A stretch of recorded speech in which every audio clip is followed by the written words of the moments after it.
Look at them racing down there, folks. We're getting ready for the Bloody Run Canoe and Kayak Classic coming up next month. Joining us now is Dr. Casey, who is the president, and Deanna. Ladies, welcome to the show. Thanks for having us. Absolutely. I'm glad you two reached out to us and everything. Looks like a real fun event, and it's all going towards a nonprofit as well. So tell us all about it. Well, we kind of hopped on board with this a couple years ago here. The event itself has been around since 1981. There was a group of fellows that had started this organization many moons ago, and then we have kind of revamped it and brought it back. It was non-existent. COVID kind of wrecked a few things there for a while. But we've turned it into a fundraiser. So this year we're raising funds for the local sportsman's club, the Everett Sportsman's Club, where our local rifle club actually shoots, and they're, what, 10 years? Running state champions right now. Yeah, they've done great. So it's a cool thing for the community and for the kids. Definitely, yeah, and it's much more than just a race as well. Mm-hmm. It is, it is. Like Casey said, it started several years ago with a group of guys just sitting around. They had a passion for floating down the river and decided, hey, let's have a race. Well, what ended up happening is the first race back in the early 80s started out a one-day event, but then different organizations and groups added different things to it, and it kind of took on a life of its own. So they had a strongman competition at one time, craft and food vendors. They had a flea market, a classic car show. I think at one point they had a triathlon, but it was really good for tourism. It brought people in. What started as the race was a one-day event became a weekend excursion. People coming in and looking for lodging, places to eat, shopping here. So back in its heyday, it was really something. We've brought a lot of those events back, and we look to continue to grow. Again, like Casey said, post-COVID. So, but in the afternoon from 6 to 10 this year, we'll have the strongman competition, which I would not participate in, but it's fun to spectate. And then we'll have the food and craft vendors. Last year's event, we had well over 500 people attend, so it was really great. We also have, for any Penn Staters out there, we have the band Velveeta, who still is around and playing. They're just as awesome as ever. So they have a huge following, and we look forward to having them as well, playing from 7 to 9.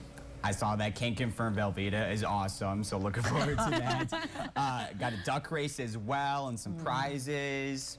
Yeah, we're selling raffle tickets too that we have out now, and then we have a whole host of stuff that local business owners and stuff have donated to it. I mean, it's pretty wild, all the stuff that the community has pitched in to help get this event up and running again. Yeah. You're wearing last year's t-shirts. If you register by, what is it, August 30th, you can get yours? April 30th. Yeah, April 30th. Wonderful. Yes, so with the race, where are we starting? Where are we finishing? How long is it? How does that work? So we opted to stick with just the 5-mile race, which in years past, they've done a 5-mile and a 9-mile. So we will start just upriver of town in an area called Luttsville, and then float down through town, actually underneath 2 bridges that go right through the center of town. And then our pull-out place is the Everett ball fields down there where the Little League was, which actually last year, that's what we raised money for, was the Little League projects that they have going on. So that was cool. Nice. Okay, so are you providing your own kayak, your own canoe? Can you team up with somebody? How does that work? Oh, I was going to say, go ahead. They would be responsible for bringing their own and supplying their own canoe and kayak. I will say we just got confirmation this morning that we will have shuttle service, which is important to a lot of folks too.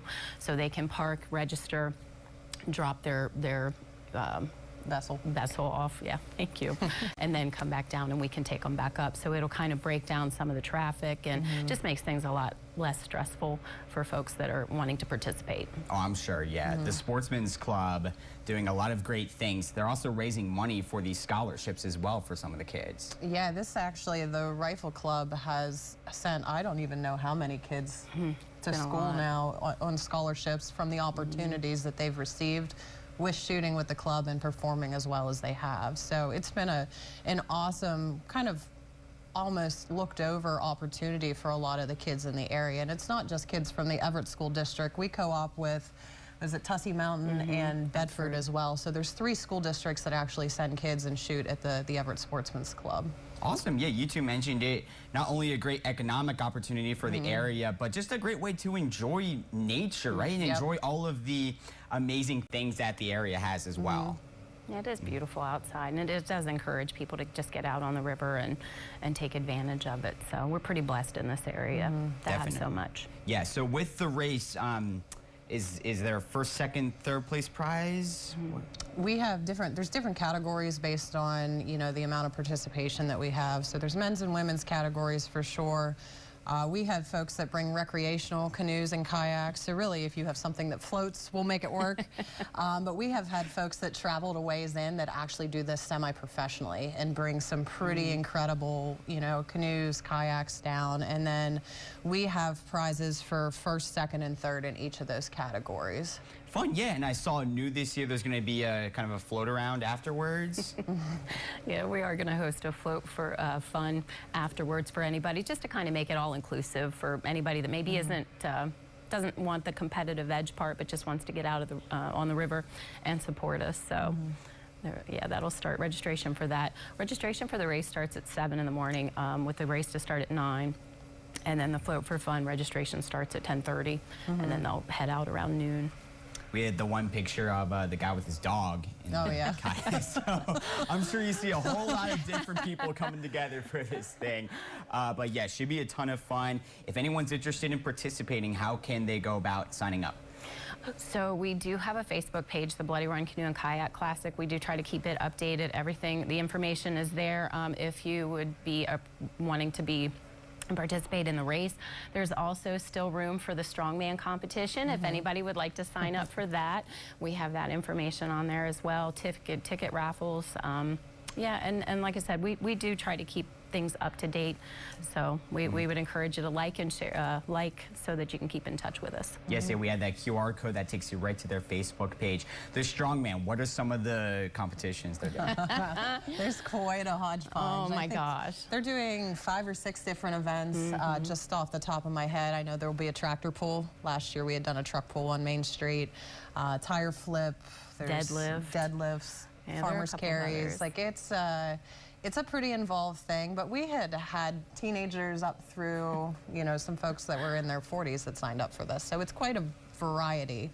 So we do a youth category as well as men's and women's, and the folks that did it last year had a ton of fun with it. So I think we have some repeats for this year, and everybody's kind of excited. It's a great crowd pleaser too, so it's fun to watch even if you don't participate. Well, and this year we'll have an event for youth too. I'm not totally sure how that's shaping up, the people that are in charge of the Strongman, but it's going to be something that's just another add-on, and I think that'll be well received as well. Absolutely, yeah. So folks, much more than just the race, but again, if you're interested in that, go ahead and sign up by April 30th to grab their t-shirt for this year as well. And yeah, plenty of activities going on that day in May, so we'll have all of that info over on our website, WTAJ.com. Ladies, thank you so much. We really appreciate it. Thank you for having us. You're very welcome.